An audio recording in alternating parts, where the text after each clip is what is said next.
I need to tell you something about myself. I was born and raised in Lugansk, town in Donbass, in the eastern part of Ukraine. Lugansk was my home, but Russia took it away in 2014. Have you ever had someone take you home? Mine, yes. I moved to Kiev, and this city became my new home. Started my career as a radio manager, TV host, and then I started filming and traveling by my own. You may know me because of my travel videos. And yeah, I've traveled a lot. But I also enjoyed my life in Kiev, making plans, hanging out with my friends, just lived, you know. All of this ended up on February 24. At about 6 a.m., I've heard probably the most scary words in my entire life. Anton, просыпайся, у нас война началась.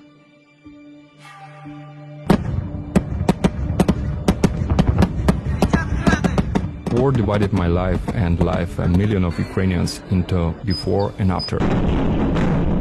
What was hard to believe in has become a new reality. This war changes everything. The aftermath of the attack. And I'm here to tell you what it feels like when war comes to your homeland.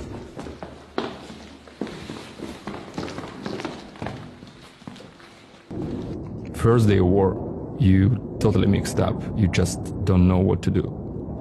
The whole day I'm listening terrifying sounds of fighter jets.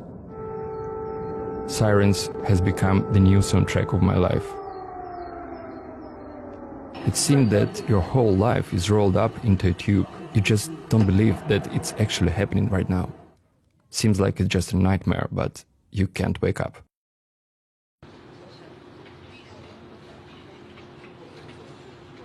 From my apartment, I decided to move to a safer place.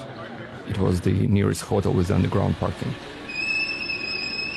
For a few days, this hotel and its parking became as a Rwanda hotel for us. All residents and staff of the hotel, journalists and Red Cross employees were hiding here from bombing and shots. And meanwhile in Kiev, just several kilometers from our relatively safer place, there was gunfire and some areas being stormed by Russian troops.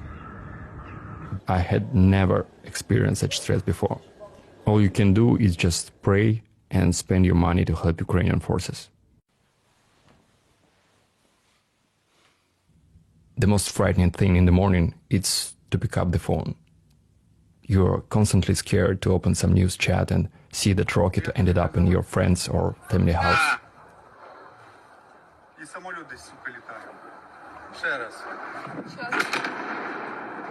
This is probably the first war what goes almost in real time. You became obsessed with such news. Every minute you need new information. Messages start coming from friends who are hiding out of the town. The best message you can receive right now is, I'm alive. Time, days a week, dates simply cease to exist. The countdown of your life now goes by the day of this war.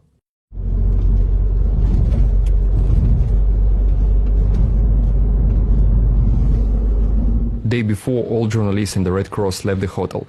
That was not a good sign. We decided to leave the city. While driving to see my mom, I passed Kiev TV tower, just 15 minutes before Russian missile hit it. I drove the same road, same location, where was explosion and 5 people were killed. Next day, in heavy traffic, I left the city. This is how I looked like in the first day of war while recording an appeal to my Russian subscribers at my studio. And this is how I look right now, after 1 month of war. A lot of things happened, and what you've just heard, it's not the whole story. Every day I receive a lot of messages from my friends from all over Ukraine with their stories. From my friend Yuri from Kharkiv. Kharkiv under constant shelling.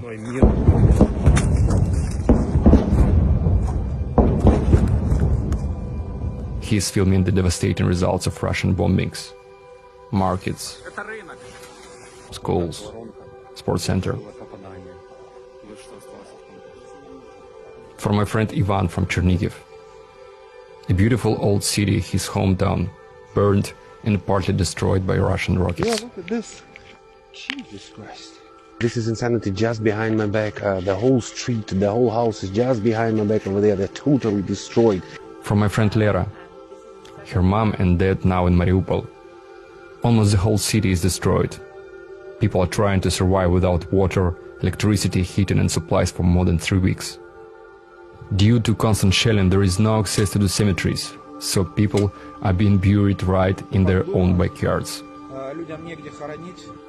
There is also no telephone service in the city, and people don't know what happened with their families.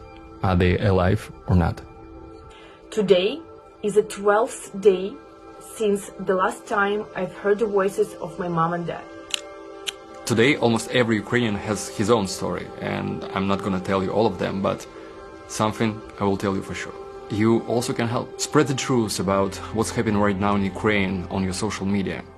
This is really important, and it's something I want you to ask. About a week ago, I went back to Kiev. My next episode will be about people, the city, and how it lives during Russian siege.